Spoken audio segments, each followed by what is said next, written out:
2008 में एक एमओयू भी साइन हुआ था, एमओयू भी साइन हुआ था 2008 में। आपकी सरकार आरटीआई लाने वाली सरकार थी भाई। आरटीआई के जरिए बता दीजिए क्या है उस एमओयू में, पब्लिक कब से पूछ रही है। लेकिन प्रियंका कक्कड़ जी हमारे साथ जुड़ गई हैं और प्रियंका कक्कड़ जी आपको बहुत बहुत बधाई, आपकी पार्टी नेशनल पार्टी बन गई है। आज ही इलेक्शन कमीशन ने आपको नेशनल पार्टी का दर्जा दे दिया है। उधर ममता बनर्जी की तृणमूल कांग्रेस और एनसीपी का नेशनल दर्जा हट भी गया है। तो पहले तो आप बधाई की पात्र हैं, बहुत बहुत बधाई आपको। लेकिन सवाल दो हैं। एक कि अगर डिग्री का मुद्दा जो आपने उठाया था, विपक्ष ने उठाया था, उसमें भी शरद पवार जी ने कहा कि काम पर बात करिए किसी भी प्रधानमंत्री के, डिग्री की बात पर जाना शायद सही नहीं है, ये शरद पवार जी का कहना है। और दूसरी बात जो हम कह रहे हैं, जो आज बयान दिया गया है कि राहुल गांधी अनडिजायरेबल एलिमेंट से बाहर मिलते रहे, क्या उन्हें इसका ब्यौरा देना चाहिए देश को या नहीं?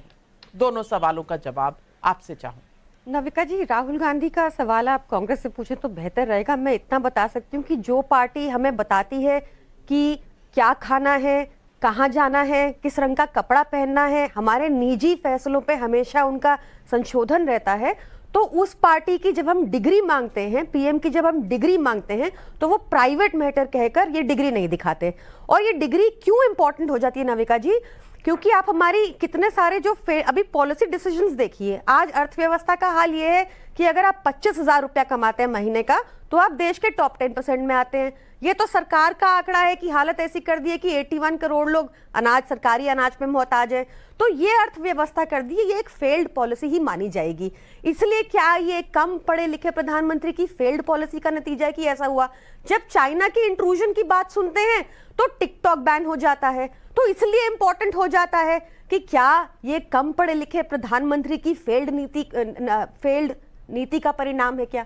तो ऐसे बहुत सारे डिसीजंस आपने लगातार हमने देखे हैं। तो ये बहुत इंपॉर्टेंट हो जाता है कि प्रधानमंत्री की डिग्री सार्वजनिक हो, और हम लगातार इसकी मांग इसीलिए कर रहे हैं क्योंकि जो आज देश की हालत है, चाहे वो 11 लाख करोड़ माफ कर देना, चाहे हम जेपीसी की डिमांड कर रहे हैं, जेपीसी जो कोर्ट में चल रहा है, मैं डिस्टिंक्शन ड्रॉ कर दूं कि जेपीसी जो committee supreme court monitored committee है, वो इस बात की जांच कर रही है कहीं कोई रेगुलेटरी फेलियर तो नहीं हुआ। वो एक अलग चीज है। वो इस बात की जांच नहीं कर रही कि 42,000 जो ऑफशोर कंपनी में, अडानी की कंपनी में लगा और जो पैसा यहाँ इंडिया में अडानी की कंपनी में आया वो किसका पैसा था? वो उग्रवादियों का पैसा था, वो भाजपा का पैसा था, वो किसी कमीशन खोरी का पैसा था।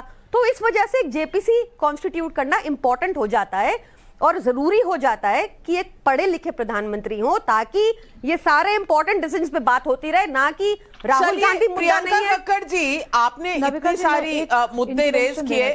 सुभाष जी आपको जवाब देना चाह रही हैं और प्रेम शुक्ला भी। सुभाष जी पहले आप। नविका जी, मैं इनके हर सवाल का जवाब नहीं दूंगी। मुझे एक आपत्ति है, घोर आपत्ति है आम आदमी पार्टी के इस अभिजात्य और संभ्रांत स्टेटमेंट से कि देश का प्रधानमंत्री इनके हिसाब से पढ़ा लिखा होना चाहिए। मैं बताती हूं क्यों नविका जी। देश के तो सबसे ज्यादा पढ़े लिखे प्रधानमंत्री मनमोहन सिंह जी थे। उनके खिलाफ क्यों अरविंद केजरीवाल जी ने मोर्चा खोला था? अरविंद केजरीवाल जी से ज्यादा पढ़े लिखे थे वो।